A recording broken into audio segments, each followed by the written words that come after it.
Okay, sir.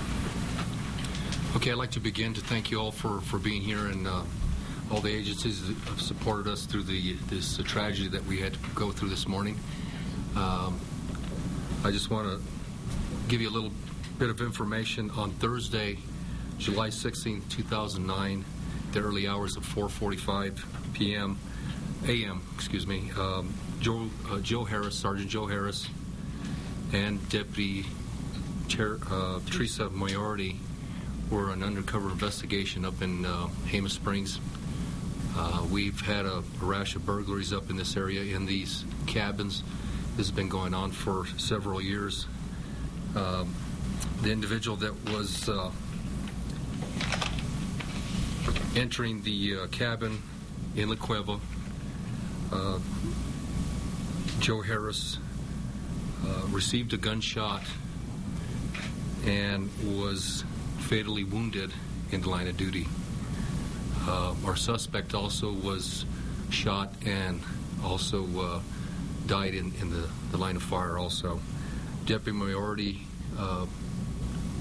was a little shaken up when they had the struggle just before the shooting, and is doing very well. She was not injured or hit with any gunfire.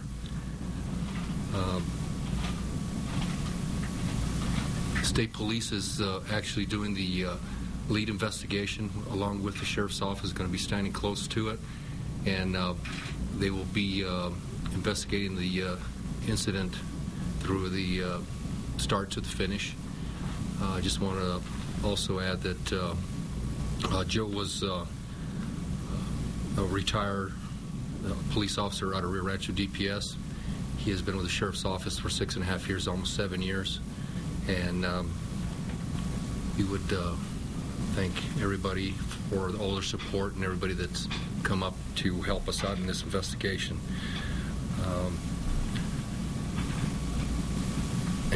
I just would like to turn it over to Kathy Gaarden, who is a personal friend of the family and knows Joe and the wife, and I would like to have her speak on his behalf at this point. Thank you all for being here. Joe was my hero, as he was many people's hero. He loved being a public servant. It was his life. He loved his children. He loved his community and all the thousands of children he educated through the years of the GREAT program and the DARE program. He touched so many lives.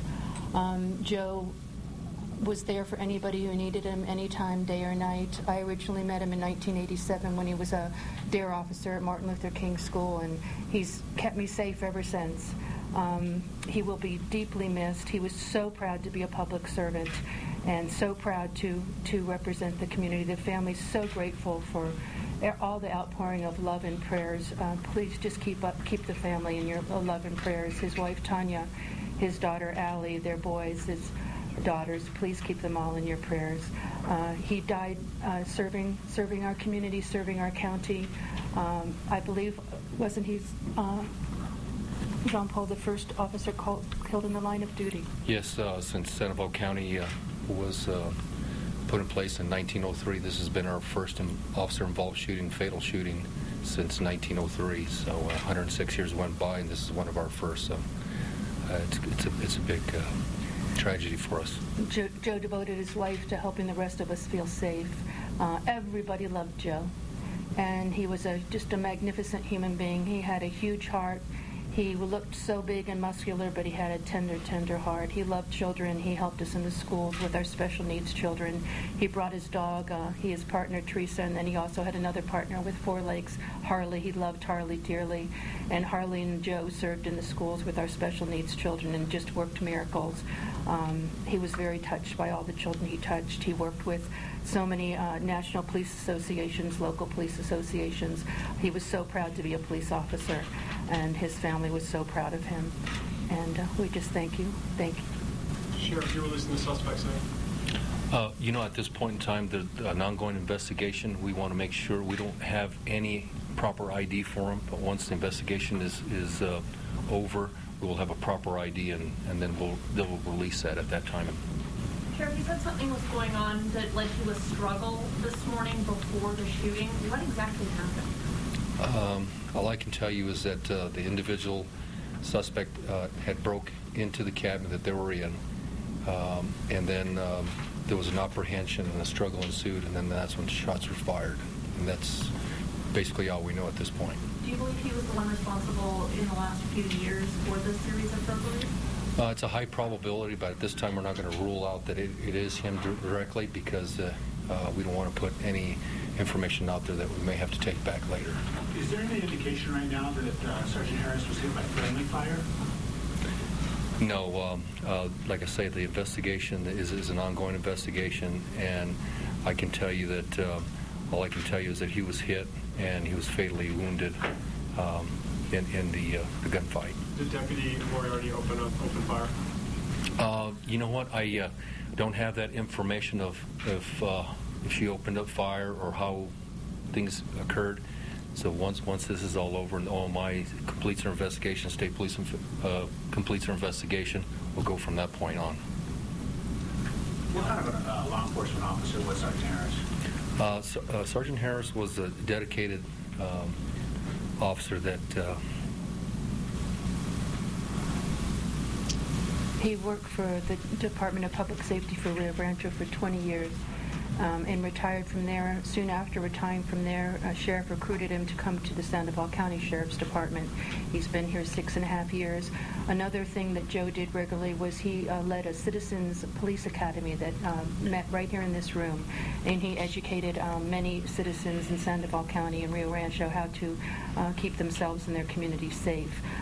Joe knew everybody, and everybody loved Joe.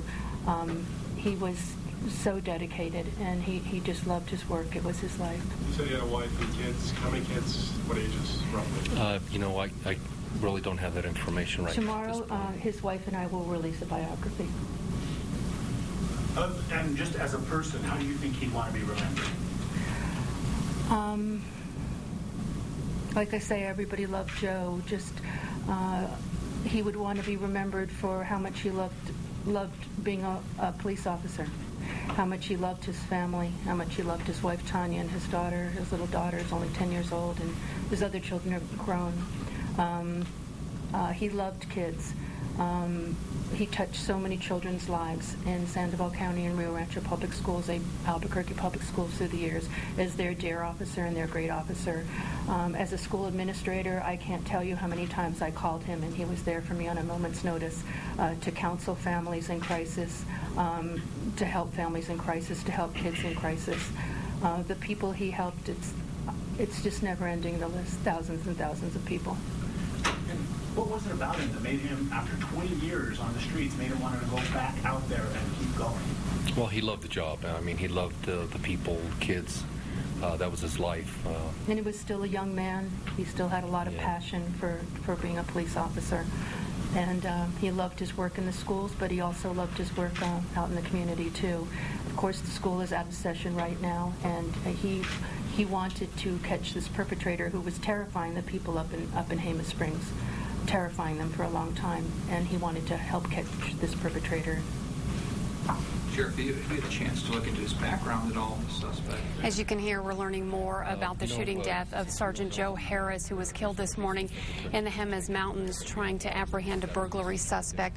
There's still much more to come on this story. We're still learning more about what happened out there. We have crews out there, as well as talking to the sheriff there in Sandoval County. We'll be right back.